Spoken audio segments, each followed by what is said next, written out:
जय सिया राम। सब सुख लहे तुम्हारी सरना, तुम रक्षक काहू को डरना। हनुमान चालीसा को लेकर लगातार आचार्य जी चर्चा कर रहे हैं और वैसे भी आप सभी जानते ही हैं कि बगैर भाव के शब्द अपने आप में अर्थ नहीं रखते, क्योंकि शब्दों का काम होता है भावों का प्रवाह, भावों को आगे बढ़ाना। इसलिए बहुत आवश्यक है कि हनुमान चालीसा के में जो निहित जो गुरहार्थ हैं, जो उसका रहस्य है, उसके बारे में अगर हमें जानकारी प्राप्त होगी तो निश्चित तौर पे हनुमान जी के प्रति हमारी जो भक्ति है, जो आस्था है, उसमें प्रगाढ़ता आएगी, उसमें काफ़ी मजबूती आएगी।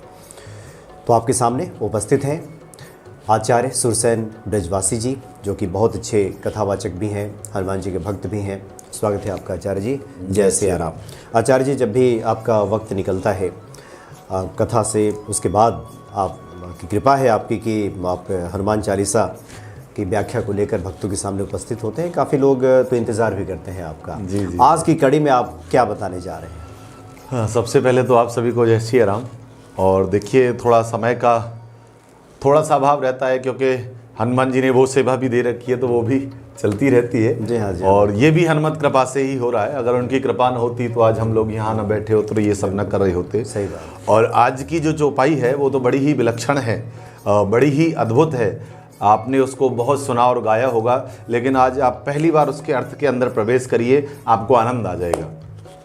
लाए संजीवन लखन जियाए, श्री रघुवीर हरष उर लाए। लाए संजीवन लखन जियाए, श्री रघुवीर हरष उर लाए। जी जी। अब आप ध्यान दीजिए कि लाए संजीवन लखन जियाए।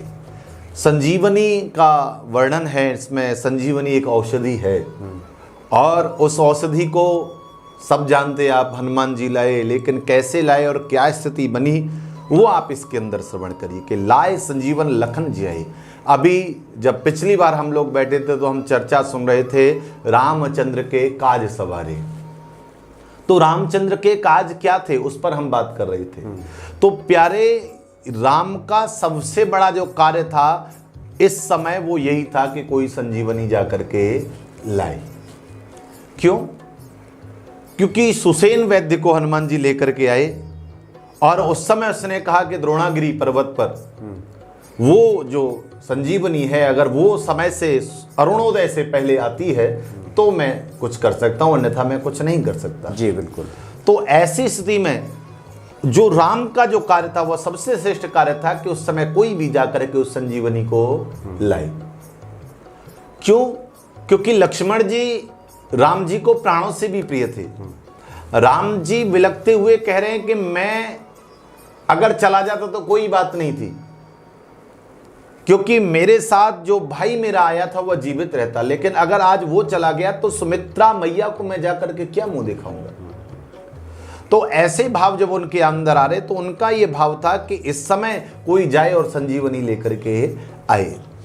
तो राम ने कई बार ये बात कही कि भाई मैं तेरे बिना जीवित नहीं रह सकता, क्योंकि मैं शरीर जरूर हूं लेकिन मेरे प्राण लक्ष्मण में बसते हैं। अगर मेरे प्राणों को कहीं खोजा जाएगा तो वो लक्ष्मण में अंदर मिलेंगे, और लक्ष्मण ही नहीं रहेगा तो मैं जीवित नहीं रह सकता।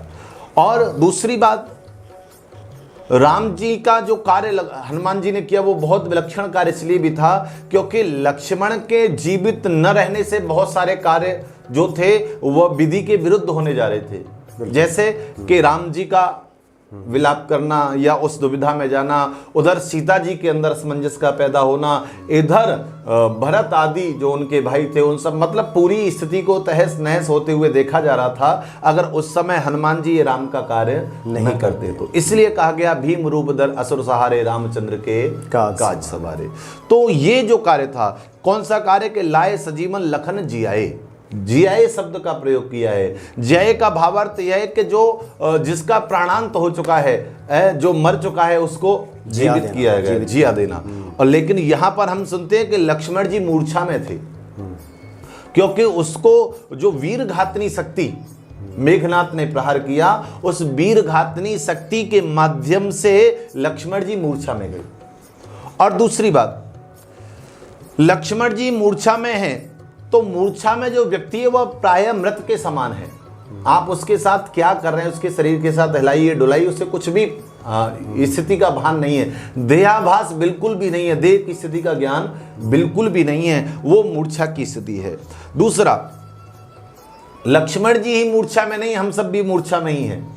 जी हाँ, बिल्कुल, है ना, अर्ध निद्रा में है। हाँ, अर्ध निद्रा में हम सब हैं। हम सब जी एक तरह से मूर्छित हैं। किस तरह से मूर्छित हैं कि क्योंकि हम सब प्रभु के विमुख हैं, और संत कहते हैं जो प्रभु के विमुख है वो मूर्छित है, वो अर्ध निद्रा में है। अगर आप प्रभु के सन्मुख हैं तो आप जागृत हैं, और आप प्रभु से विमुख हैं तो आप सुषुप्त हैं, आप सोए हुए हैं। और जो व्यक्ति सोया हुआ है वो खोया हुआ है, उसे कोई लेना देना नहीं है। और कोई व्यक्ति सोया हुआ है, आप उसके पीछे क्या कर रहे हैं क्या नहीं कर रहे हैं उसे कुछ भी भान नहीं है। सोया हुआ व्यक्ति ही मूर्छा के समान है। जी हाँ, तो ठीक उसी तरह से संत और शास्त्र कहते हैं कि जिसको अपना होश नहीं है, जिसे अपने जीवन के लक्ष्य का भान नहीं है, ऐसा व्यक्ति अगर जागृत है तो भी वह मूर्छा के ही समान है।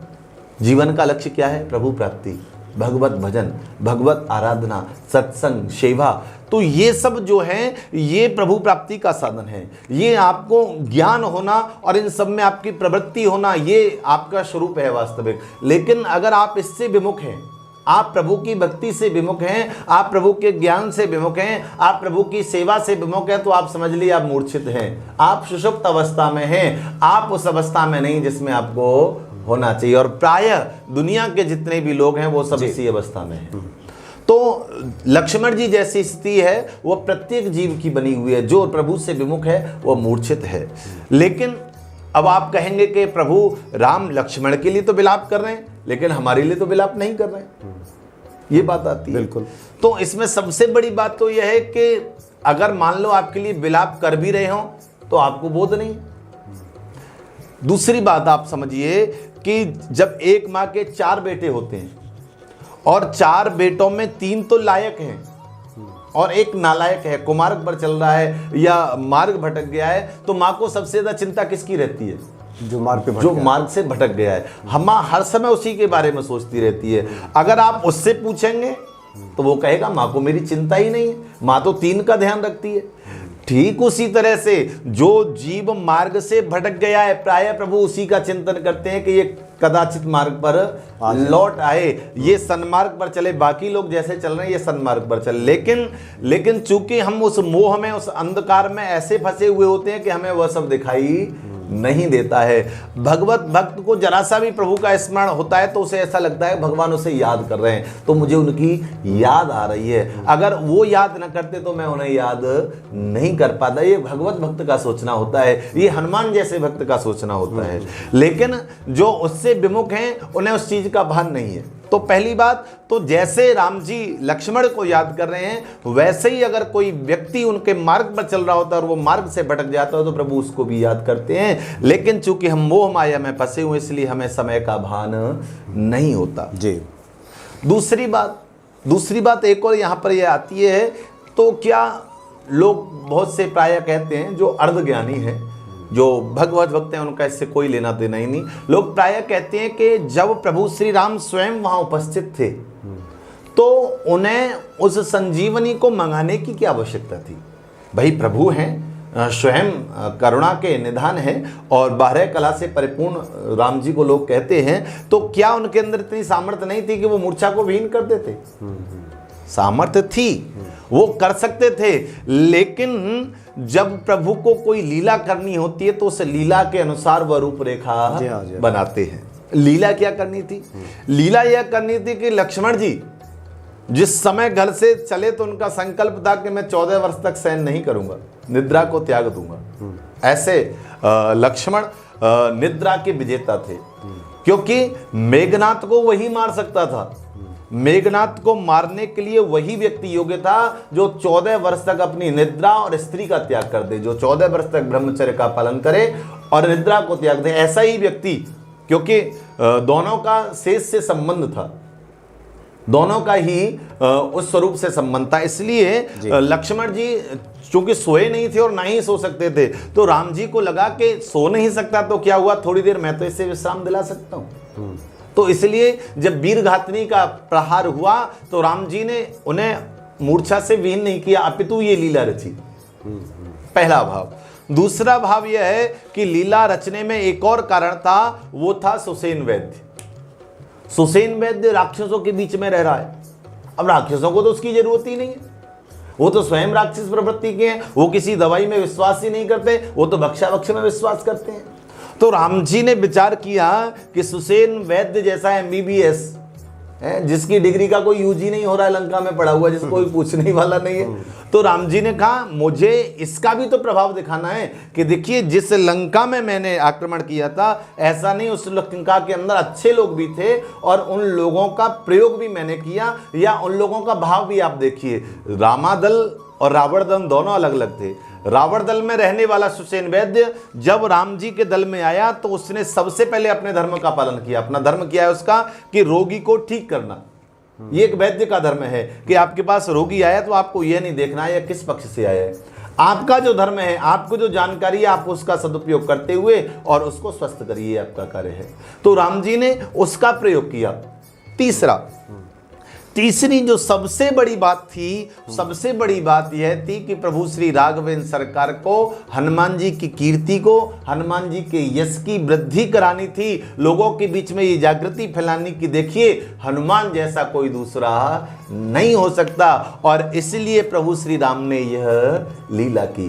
वास्तव में देखा जाए तो हनुमान जी के यश को बढ़ाने के लिए, हनुमान जी के दुनिया में हनुमान के नाम के प्रभाव को बढ़ाने के लिए प्रभु ने यह लीला की। और हनुमान जी ने जो लीला की, राम जी ने उसके भरपूर साथ दिया और उसको बखूबी ढंग से निभाया। शायद ही कोई दूसरा उसे इस ढंग से निभा पाए, क्योंकि उसको पहुंचना द्रोणागिरी पर्वत और उसको लेके आना वो बड़ा ही कठिन कार्य था, और थोड़े कम समय के अंदर जाना और आना वो केवल कोई दूसरा नहीं कर सकता था, केवल और केवल हनुमान जी कर सकते थे। क्योंकि आप देखिए हनुमान जी दोबारा भी मूर्छित हुए थे, राम जी, ये लक्ष्मण जी दोबारा जब रावण ने उन्हें मूर्छित किया था तो राम जी ने कुछ नहीं, तुरंत उनके सिर के ऊपर हाथ फेरा और हाथ फेरने मात्र से उनकी मूर्छा दूर हो गई है, रामायण में वर्णन आता है। लेकिन चूंकि हनुमान जी की जो लीला थी, हनुमान जी का जो प्रभाव था उसको बढ़ाना था, इसलिए राम जी ने ऐसा किया। और कहा गया कि लाए संजीवन लखन जी आए। अच्छा, अब जब हनुमान जी वहां पर पहुंच गए तो उन्हें समझ नहीं आ रहा है बूटी कौन सी ले जानी। बताए जो लक्षण बताए थे अब बहुत सारों में सिमिलरिटी दिख रही है। अब ऐसी स्थिति में क्या किया जाए, किसको लेकर के जाए और किसको नहीं लेकर के जाए। अच्छा, समय इतना है नहीं कि एक को ले जाइए, अगर नहीं मिला तो दूसरी को ले आइए, तो क्या किया जाए। तो हनुमान जी तो हनुमान जी, उनके जैसा हनुमान के जैसा हनुमान ही सोच सकता है, कोई दूसरा नहीं सोच सकता। तो उन्होंने कहा कि संपूर्ण पहाड़ को ही ले चलिए, पूरा औषधालय उठा करके ले चलिए, जो जड़ी चाहिएगी वो ले लेंगे।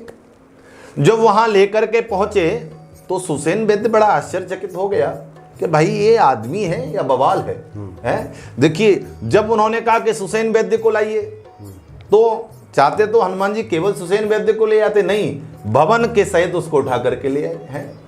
भवन के सहित क्यों लेकर के आए? हनुमान जी ने कहा अगर मैं इसको अकेले ले जाता हूं, वहां ये पहुंचेगा, अब डॉक्टर है, वैद्य है, कदाचित कहने लगे जी मेरी जड़ी बूटी तो वहीं पर रह गई, तो उसके लिए फिर दोबारा जाना पड़ेगा, फिर दोबारा से जड़ी बूटी खोज करके लेकर के आइए तो उसमें समय लगेगा। इसलिए उन्होंने कहा ये भवन और ये डॉक्टर दोनों को उठा करके ले लीजिए, जो भी चाहिए भैया निकालता रहे यहाँ से और इलाज करता रहे। ये हनुमान जी का सोचना है, इसलिए उनके जैसा कोई दूसरा नहीं सोच सकता। अब सुसेन जी देख रहे हैं कि यहाँ पर तो मुझे भवन के साथ ले आया और इधर देख रहा हूं तो मैंने संजीवनी मंगाई और ये द्रोणागिरी उठा करके लेकर के आ रहे हैं। तो उन्होंने पूछा भाई आपसे संजीवनी मंगाई थी, आप द्रोणागिरी पूरा क्यों ले आए? तो हनुमान जी ने कहा सुनो, अभी तो युद्ध का प्रारंभ है, अभी युद्ध पता नहीं कितने दिन और चलेगा। मान लो कदाचित कल को किसी और को कोई समस्या हो गई और आपने फिर कहा कि साहब फलानी बूटी और वो तो वहीं मिलेगी, तो इससे सबसे बढ़िया मैंने ये जो जितनी भी औषधियों का भंडारण था वहां, उस पूरे के पूर्व पर्वत को उठा करके यहाँ ले आया कि जब तक युद्ध रहेगा ये यहीं पर रहेगा, जो जो औषधि चाहिए यहाँ से लेते जाइए और सबको देते जाइए। तो ये हनुमान जी का भाव है, ये हनुमान जी का सोचना है, और इसलिए उन्हें बुद्धि में श्रेष्ठ कहा जाता है, इसलिए उनको ज्ञान में अग्रगण्य कहा जाता है। ज्ञान नामाग्रगण्यम बुद्धिमताओं वरिष्ठम हैं, बुद्धिमानों में वरिष्ठ हैं, श्रेष्ठ हैं श्री हनुमान जी महाराज, क्योंकि उनके जो कार्य हैं वो भी श्रेष्ठ हैं।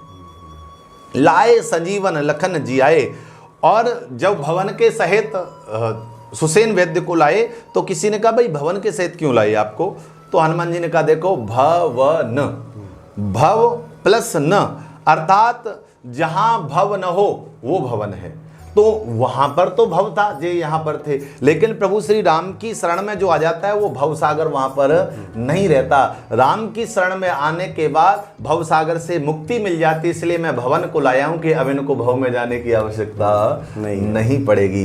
तो ये श्री हनुमान जी का भाव है, ये श्री हनुमान जी महाराज का सोचना है। लाए सजीवन लखन जियाए, और जैसे ही संजीवनी प्रदान की गई और उसी समय लक्ष्मण जी तुरंत उठ बैठे और राम राम का स्मरण करते हुए जागृत हुए। तो जैसे ही श्री रघुवीर हर्ष उर लाए, अब यहां पर वर्णन आता है श्री राम जी ने दौड़ करके हृदय से लगा लिया। अब किसे लगा लिया? जो संजीवनी लाया, जो संजीवनी लाया था। बहुत सही बात। क्यों किसी ने कहा कि भाई जो प्राणों की रक्षा जिसकी हुई है उसको हृदय से लगाना चाहिए। भाई जैसे तैसे व्यक्ति मर जाए, अब आप हम लोग जाते हैं कहीं किसी को देखने के लिए और पता चल जाए ये बच गए, स्वस्थ हो गए, दौड़ करके उसे गले लगाते हैं कि भाई बहुत अच्छा हुआ तुम बच गए। लेकिन राम जी का सोचना दूसरा है। उन्होंने कहा भाई वो तो ठीक है वो बच गए, लेकिन जिसके माध्यम से बचे हैं, जो हेतु बना है, जो माध्यम बना है, मुझे तो सबसे ज्यादा प्रिय वह है। और दौड़ करके राम जी गए और जाकर के हनुमान जी को गले लगा दिया कि हनुमान तुम्हारे जैसा कोई दूसरा नहीं हो सकता, तुम मुझे प्राणों से भी प्रिय हो। क्यों? क्योंकि प्राण तो मेरे लक्ष्मण हैं और लक्ष्मण को आज आपने जीवन दान दिया है। आज आपकी वजह से लक्ष्मण मेरे बीच में पुनः आया है, इसलिए मैं पहले हनुमान को गले लगाऊंगा और उसके बाद लक्ष्मण को गले लगाऊंगा। तो ये प्रभु राघवेंद्र सरकार का सोचना है, ये उनकी अपनी समझ है और वास्तव में होना भी यही चाहिए। अगर किसी के माध्यम से हमें कुछ लाभ हुआ है तो हमें पहले उस लाभ की ओर नहीं जाना चाहिए, अपितु जिसके माध्यम से लाभ हुआ है पहले हमें उसका धन्यवाद करना चाहिए, उसकी भूरी भूरी प्रशंसा करनी चाहिए और उसके बाद आप आगे का कार्य करिए। तो हमारा जो जीवन है उसको जीवन में हमें किस तरह से चलना है, ये जो मार्ग प्रशस्त किया यह प्रभु श्री राम ने किया कि आपके साथ कोई अच्छा कर रहा है तो आप उसको ऐसे ही मत छोड़िए, आप उसको ऐसे ही मत जाने दीजिए, उसके प्रति अपनी कृतज्ञता प्रकट करिए। और सोचिए उन हनुमान जी महाराज को उस समय कितनी प्रसन्नता हुई होगी जब प्रभु श्री राम ने उनको हृदय से लगाया है। जब आप कोई कार्य कर रहे होते हैं, आप अपने ही क्षेत्र में देख लीजिए, आप जिस क्षेत्र में भी कार्य करते हैं, आप नौकरी करते हैं, आप कोई व्यवसाय करते हैं, आप किसी के यहाँ कार्य करते हैं, जब आप कोई कार्य कर रहे होते हैं और आपने कोई ऐसा कार्य किया और जो उस कार्य का स्वामी है जब वो आपको गले लगाता है तो आपको कितनी प्रसन्नता होती है, आपके मन को कितना अच्छा होता है, आप कितना अपने आप को आनंदित प्रफुल्लित महसूस करते हैं। और सोचिए उस समय तो प्रभु साक्षात राम हृदय से लगा रहे हैं, जिनके दर्शन मात्र के लिए जीव तरसता है, जिनके स्पर्श मात्र के लिए जीव तरसता है। आज प्रभु श्री राम ऐसे राघवेंद्र सरकार साक्षात अपने हृदय से लगा रहे हैं और कह रहे हैं कि भैया तुम्हारे जैसा मुझे कोई दूसरा प्रिय नहीं है। श्री रघुवीर हर्ष उर लाए हैं, हर्षित होकर के प्रसन्नचित्त होकर के श्री राघवेंद्र सरकार आज उनको अपने गले से लगाते हैं। तो ये भावार्थ इसका यह है कि भैया बचने वाले से बचाने वाली की महिमा का प्रभाव ज्यादा है। बचने वाला तो बच गया, ठीक है, उसका पुण्य होगा, अच्छे कर्म होंगे, लेकिन जिसने बचाया उसका प्रभाव बहुत ज्यादा है, वो अपना प्रभाव नहीं छोड़ सकता और ना ही आपको उसको भुलाना चाहिए। तो ऐसे श्री हनुमान जी महाराज, ऐसे श्री बालाजी महाराज, जब राम जी ने उनको हृदय से लगाया तो आनंदित तो हनुमान जी को होना चाहिए, लेकिन राम जी कहते हैं कि जब मैंने हनुमान को हृदय से लगाया तो मुझे बहुत ज्यादा आनंद, हर्ष उर लाए। तो मैंने जैसे ही हृदय से लगाया तो मेरा मन और प्रसन्न हो गया, मुझे ऐसा लगने लगा कि मानो मेरा कोई अपना प्रिय मुझे मिल गया, किसी अपने प्रिय की अनुभूति होने लगी। तो मम प्रिय भरतहि सम भाई हैं। राम जी को जब राम जी ने हृदय लगाया तो हनुमान जी के हृदय लगने से उन्हें ऐसा लगने लगा मानो साक्षात भरतलाल से मिलाप हो रहा हो।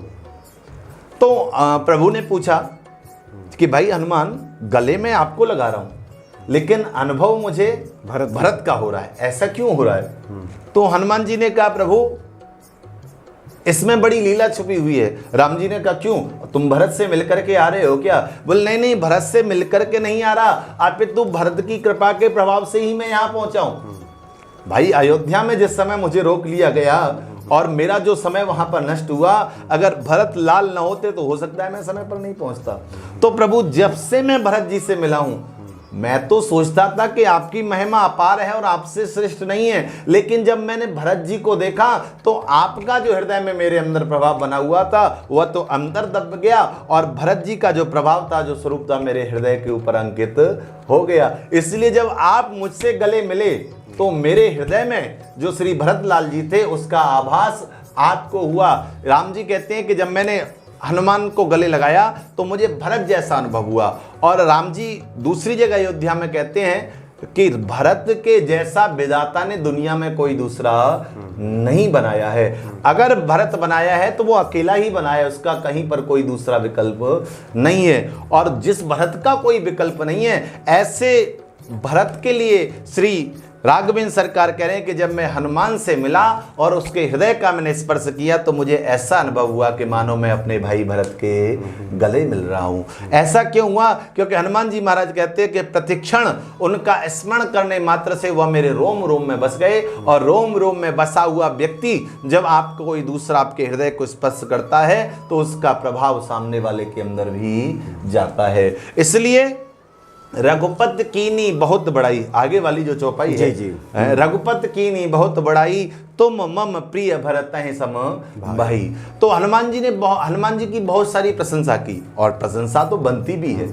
कोई भी व्यक्ति जब हमारे जीवन में ऐसा कोई कार्य करता है, ऐसा विलक्षण कार्य करता है जिसकी हम कल्पना नहीं कर सकते, या हमारी जो सोच से परे है, या एक साधारण व्यक्ति की पहुंच से परे है, जब ऐसा कार्य होता है तो उसकी बड़ी प्रशंसा तो होती ही है और होनी भी चाहिए। दूसरा, हनुमान जी की जब बहुत ज्यादा प्रशंसा राम जी ने की कि लक्ष्मण को आज बचाने वाले तुम हो, लक्ष्मण के प्राणदाता तुम हो, अगर आज तुम समय पर यह कार्य नहीं करते तो रघुकुल का जो सूर्य है वह प्रायः अस्त हो जाता, कोई नहीं बचता, नाना प्रकार के शब्दों से जब वर्णन किया तो यह सुनकर के श्री हनुमान जी महाराज ने दोनों हाथ जोड़ लिए और कहा प्रभु ये क्या कर रहे हो?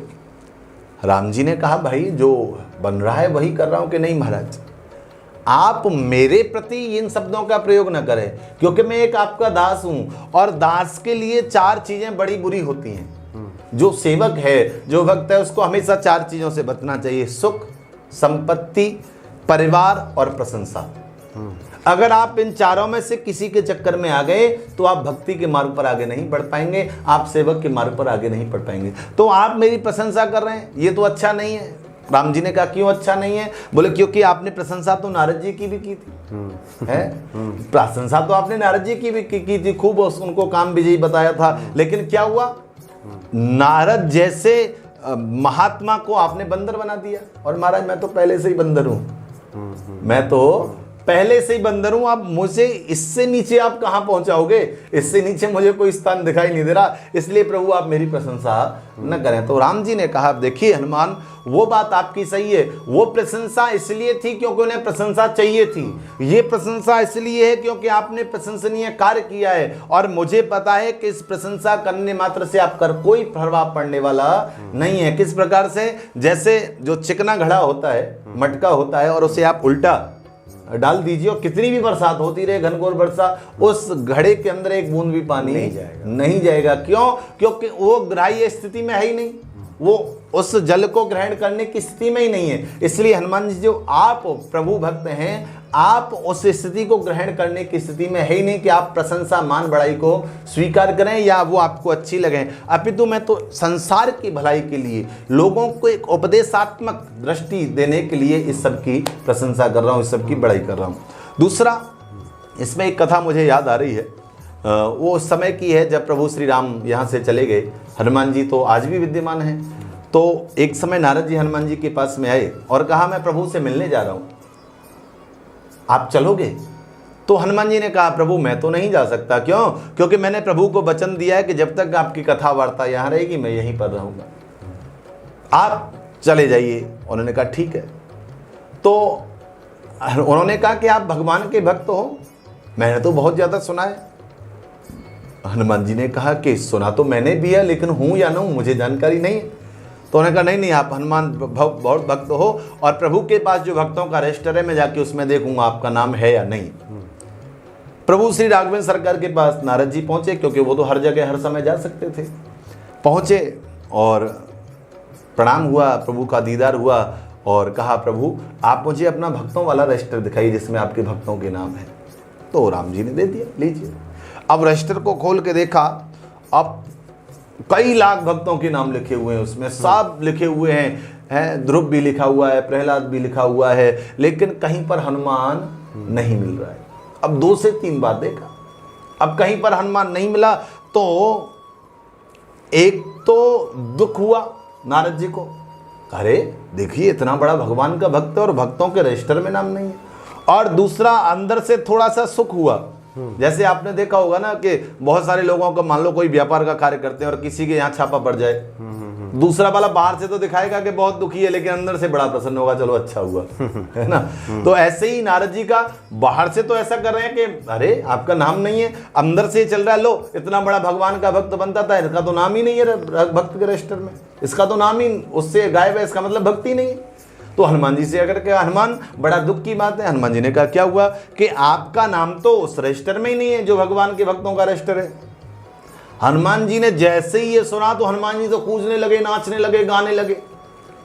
तो नारद जी को बड़ा आश्चर्य हुआ, भाई तुम्हारा भक्तों के रजिस्टर में नाम नहीं हो, तुम नाच कूद रहे हो, तुम्हें तो दुखी होना चाहिए, तुम अभी भक्त की श्रेणी में भी नहीं पहुंचे हो।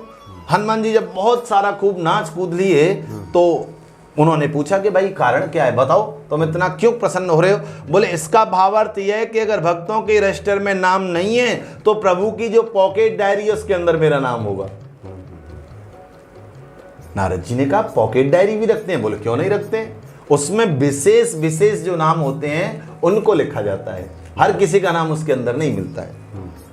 तो नारद जी ने कहा मैं इस शंका को भी अभी दूर करता हूं, मैं अभी जाऊंगा। नारद जी फिर पहुंचे प्रभु के पास और कहा प्रभु आपकी जो पर्सनल डायरी है, जो पॉकेट डायरी है, आप मुझे वो दिखाइए। राम जी ने कहा आप उससे क्या लेना देना, आप बताइए क्या कार्य, क्या चाहते हैं। बोले नहीं नहीं प्रभु, बस मुझे एक बार वो डायरी दिखा दीजिए। राम जी ने जैसे ही वो डायरी दिखाई तो उसमें बस गिनती के 2-3 नाम लिखे हुए, एक हनुमान है, एक गोपियां हैं, एक भरत हैं, ऐसे 2-3 नाम लिखे हुए। यह देख करके बड़ा आश्चर्य हुआ नारद जी को कि प्रभु एक तरफ तो आपके रजिस्टर में लाखों नाम लिखे हुए हैं, लाइन से नाम लिखे हुए हैं, और एक तरफ आपके पास 2-3 नाम है। ये मैं समझा नहीं, इस डायरी का और उस रजिस्टर का क्या अंतर है। तो राम जी ने कहा छोड़िए, इसका कोई औचित्य नहीं है। मैंने कहा नहीं नहीं प्रभु आप मुझे बताइए।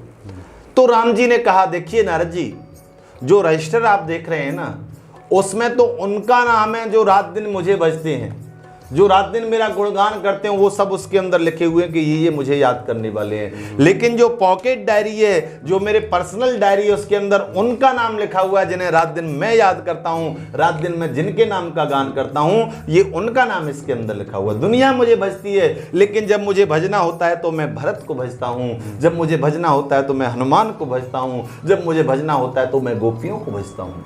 तो ये मेरे भजने वाले हैं, ये इतनी श्रेष्ठ कोटि के हैं कि जब मैं इन्हें भजता हूं तो मुझे भी आनंद मिलता है।